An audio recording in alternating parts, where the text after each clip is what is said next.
Hello, my fellow musicians. I've got lots of questions from you about how to start playing and what do you do when you are already a beginner or an intermediate keyboardist or pianist. How do you exceed? How do you excel? Here's my 2 cents. You got to learn all your major scales, learn all your major chords.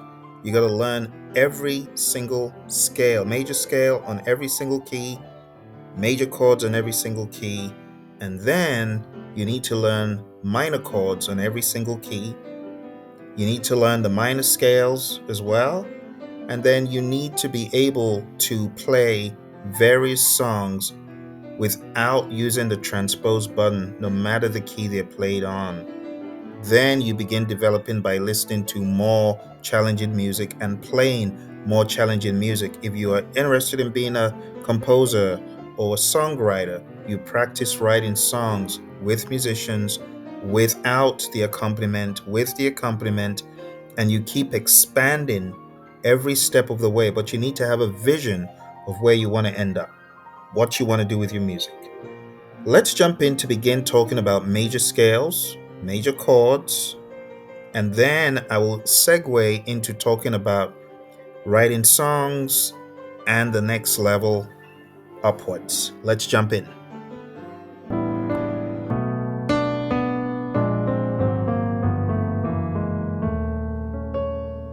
Welcome, my friends. I've been getting a lot of questions from you about how to go about learning the keyboard. First of all, I want you to look for my playlist on this channel. It's called Fearless Piano. I have all sorts of tips and tricks and ideas in that playlist. Secondly, if you really mean business with your playing, my advice to you will be to learn all the major chords, all of them, first position at least.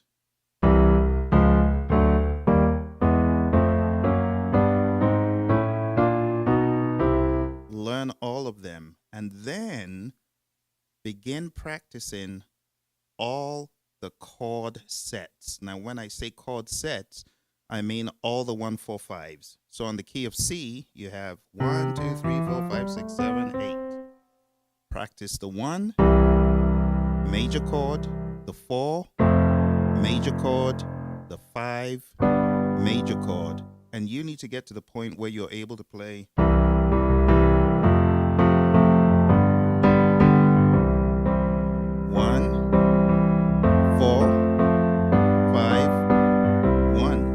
simple. Play that on every key.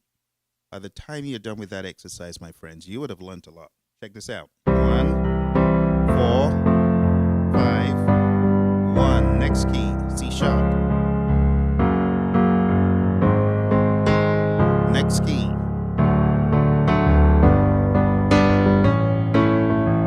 Next key.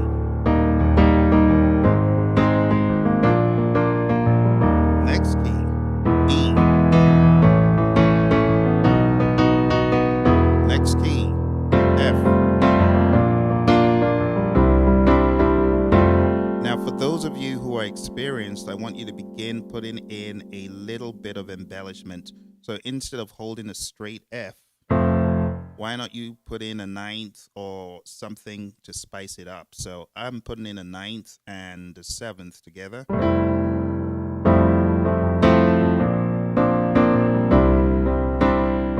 Same for F sharp.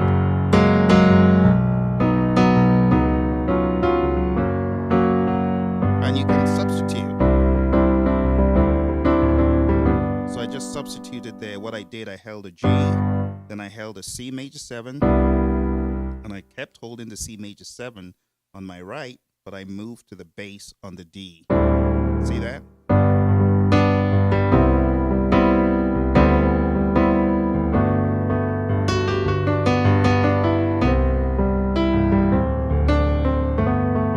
G sharp.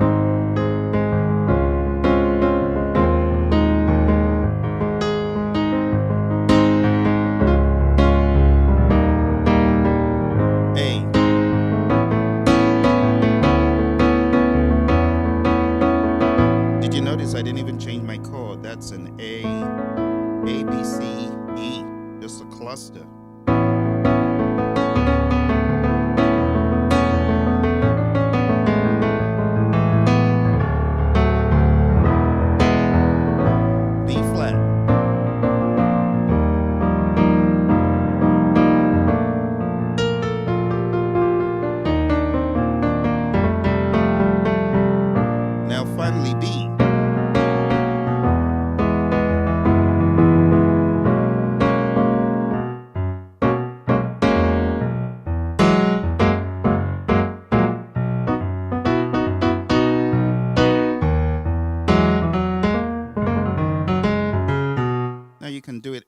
how you like to spice it up, but make sure you can play those chord sets.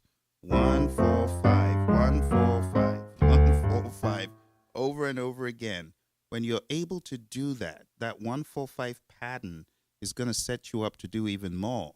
Then you're going to be able to play 4 5 3 6 2 5 1. 4 5 3 6 2 5 1. And you should be able to play that on any key. Let's go to C sharp. 4 5 3 6 2 5 1.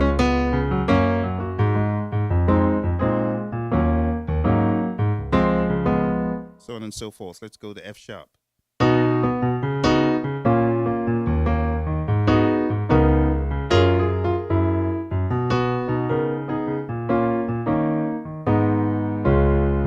Let's go to G.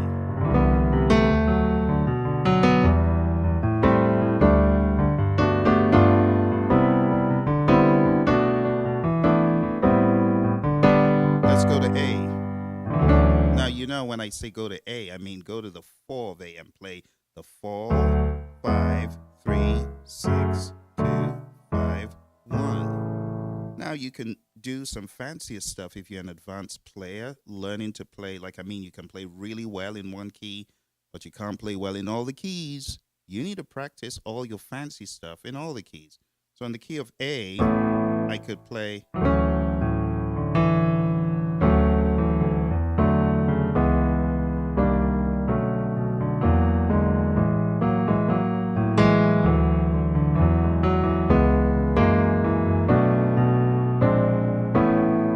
B flat.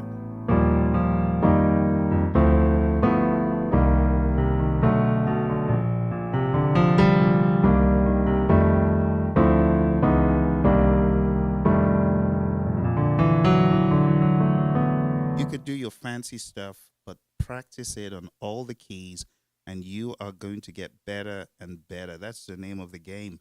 Now, you also got to think about your goals. You know, after you know all of those progressions, you need to ask yourself, what do I really want to achieve on this? Which genre do I really want to specialize in? What do I want to do as a musician? And for some of you, you want to sing and play. Some of you want to write songs for others. Some of you want to write songs for yourself and sing. You got to practice all that stuff, the coordination, the singing and playing together. You got to practice all that stuff and find keys that work well for you. But I know lots of you are really looking to play and jam jazz. Yeah, I know a lot of you, you're jazzers. If you are a jazzer, you got to listen to as much music as possible. I will recommend some of my favorites. Bob James. I started off with Bob James. Very simple. Simple stuff. Simple stuff on the electric piano. And while it sounds simple, it's not simple to play. I remember listening to Bob James 3, and I could tell he was doing when he was playing one of the tracks on Bob James 3, and that easily came to me, but a lot of the other things he was doing didn't. But I understood the language, and eventually I was able to play it, but I had to start listening. So I listened to Bob James. I listened to an artist out there, I think he's in Germany or somewhere in Europe. His name is Blanca. I listened to Blanca quite a bit. And I started listening to Earl Clue and Joe Benson, and I started adding more to the mix. McCoy Tyner, Chick Corea, Keith Jarrett, John Coltrane, Miles Davis, and many, many more. Yellow Jackets, Spyro Gyra, many, many of these jazz fusion artists. Michael Brecker. Did I mention Herbie Hancock? Of course. And then started going way back to the likes of Count Basie and Art Tatum, that era. And in the 80s, when I was just getting into the groove, someone said, "Hey, have you heard of this group called Take Six?" And Take Six is a vocal group. You should check Take Six out. Their harmonies are out of this world. Their harmonies really help me to understand a lot of the tricks that happens in vocal music by listening, but their harmonies are way out. They're the most sophisticated group in my mind when it comes to harmonies. So when you hear me playing this voice on the Go Keys keyboard,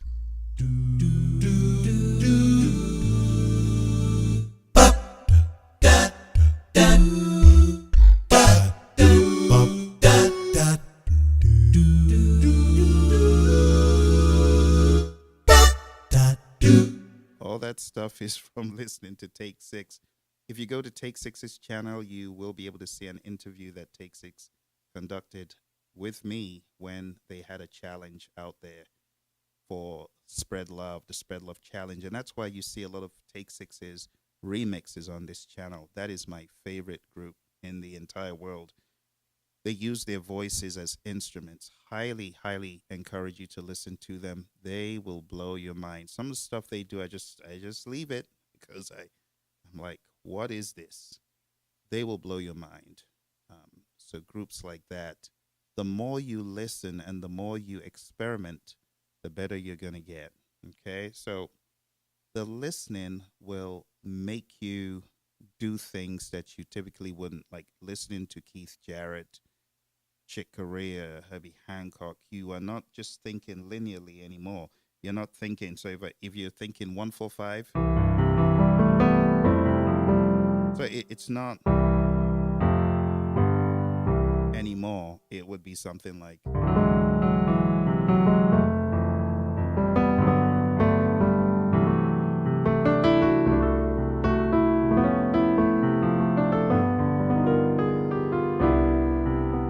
And there's so many ways to play that.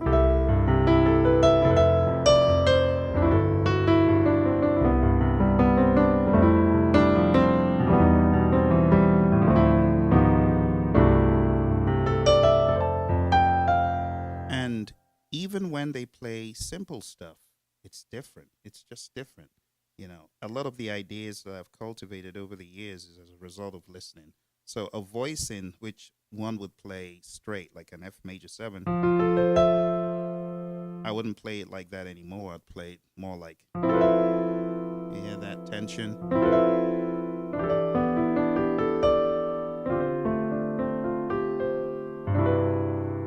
You hear that? That's not a regular C. That has a ninth and a sharp 11.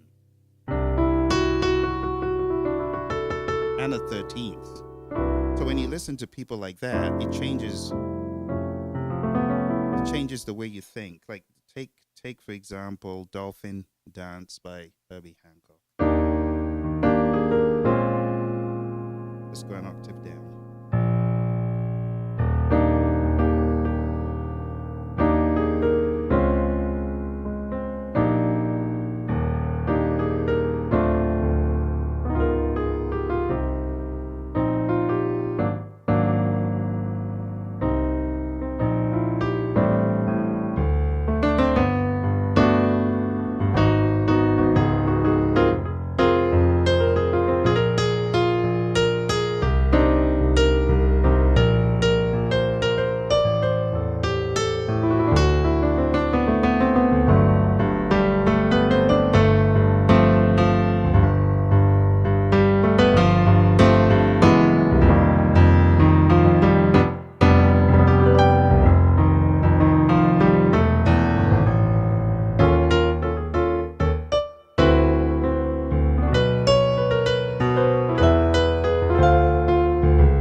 So things like that to just take you off on a totally different trajectory, and you're feeding off someone else's work pretty much. You're getting fed, your ideas are becoming richer, and when you need to create your own compositions, a lot of that stuff is going to weigh in. I mean, look at the movement.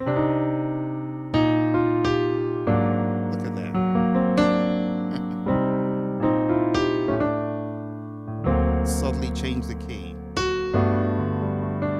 then changes again,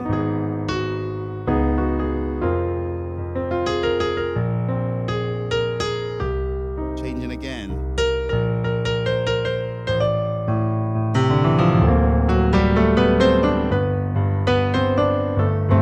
Look at that tension. Look at that tension.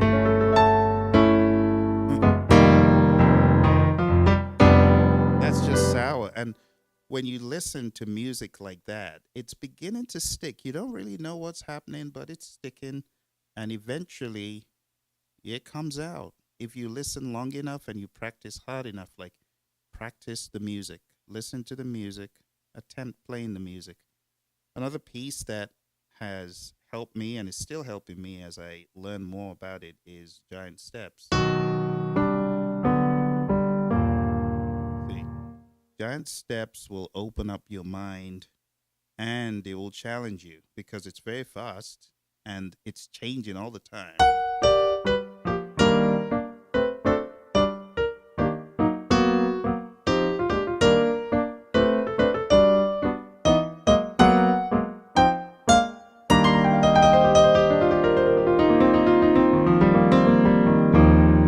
And actually, giant steps challenged me to reharmonize it. I heard it and I said, you know what? I'd like to reharmonize this. So I reharmonized it. I created a reharmonization that goes.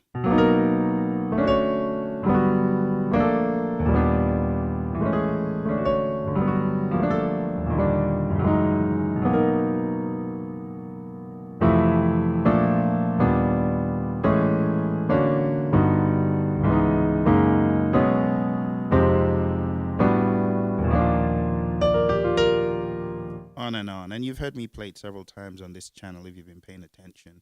So the summary, my friends, you got to define what you want. Do you want to play jazz? Do you want to play funk? Do you want to play R&B? Do you want to play hip hop? Do you want to play lo-fi? Do you want to play neo soul? Whatever you want to do, listen to that music. Let's start off with the rudiments. Know all your major scales.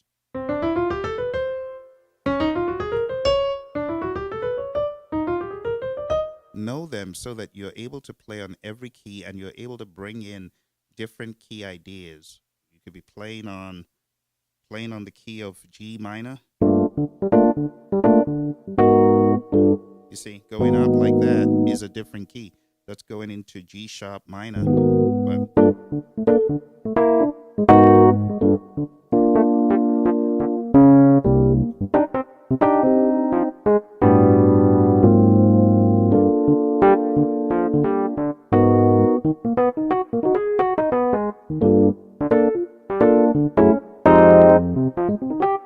you'll be able to create richer music depending on what you want. Not every genre needs that. Some genres just need straight.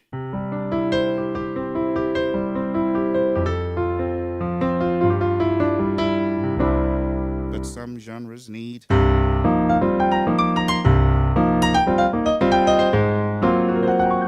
It really depends on what you're trying to achieve. But I highly recommend listening, practicing all the major scales, all the major chords. Practice, practice, practice. And if you want to write, if you want to write, practice writing in different ways. Number one, words. No music, just the words. Get the words first.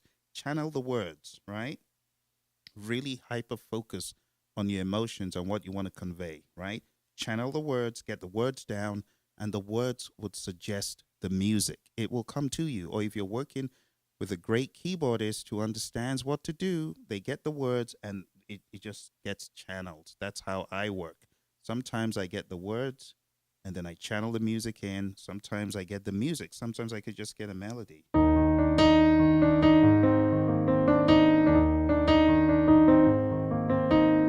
Just like that. I didn't think of that before, but I could build on that.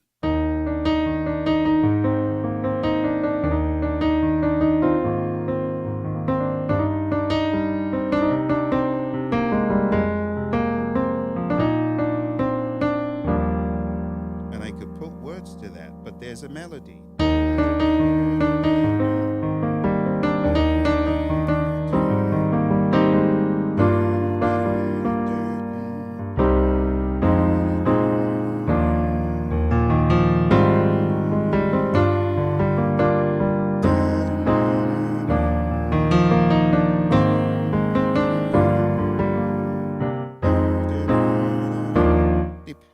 what you want to do. The more you know your instrument, the more you're able to channel. I can, as it were, just channel.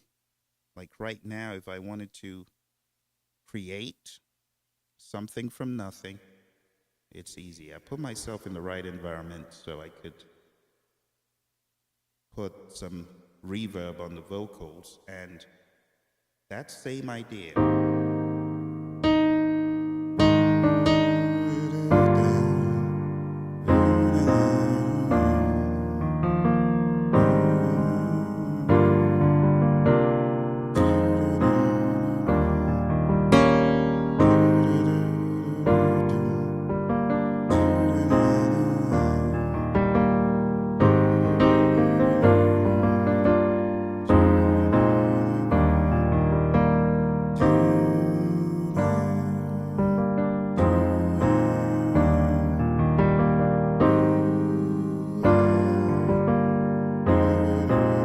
And the cool thing about this keyboard is you can harmonize.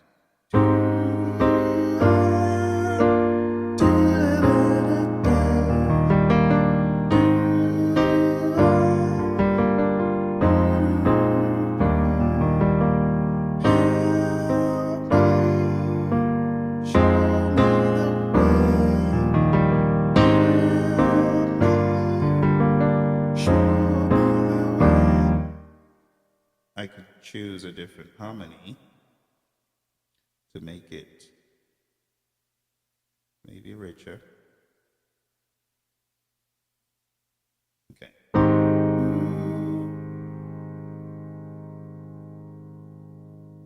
Okay, let's turn this up. Let's turn that up. Okay. Show me the way. Show me the way.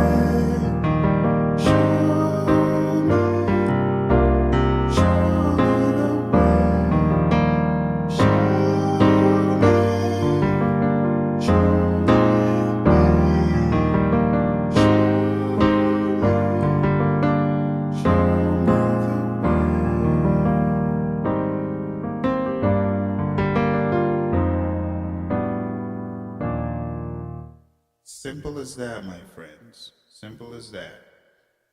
So again, whatever you're looking to achieve, whatever you're looking to do, listen, practice. Chords, scales, patterns, arrangements, independence.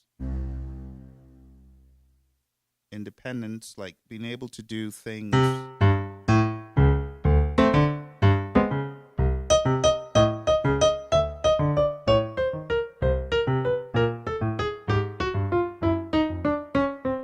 So this hand has been trained. It's been trained to play a walking bass no matter what. Just like that. I may be talking, I may be doing something else, but it's been trained to do this. And I'm still training it. So when I'm adding something else in,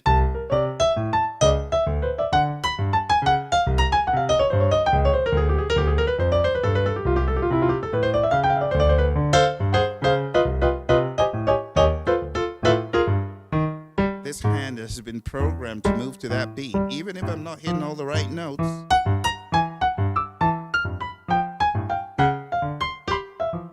See what I'm saying?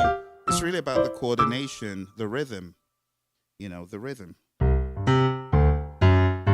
And when you practice things like that, you get independence, and when you're playing, you're able to do a lot more.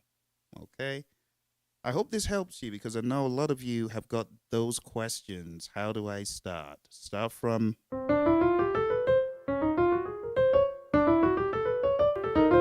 Well, you got to practice on all the 12 keys, all the major scales, and then all the chords. So at the end, you should be able to play chromatically all the major chords.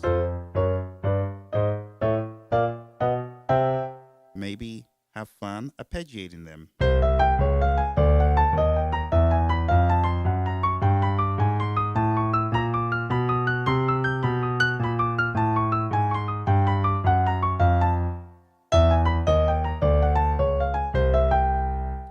And all the other chords you know, begin practicing them on all keys, like the minor chords: C minor, C sharp minor, D minor, D sharp minor, on and on, all the minors. Make sure you can. Thank you for joining me today, my friends. I hope you found value from this. If you have any questions, put them in the comments below, and I will get back as soon as I can. Take care and bye for now.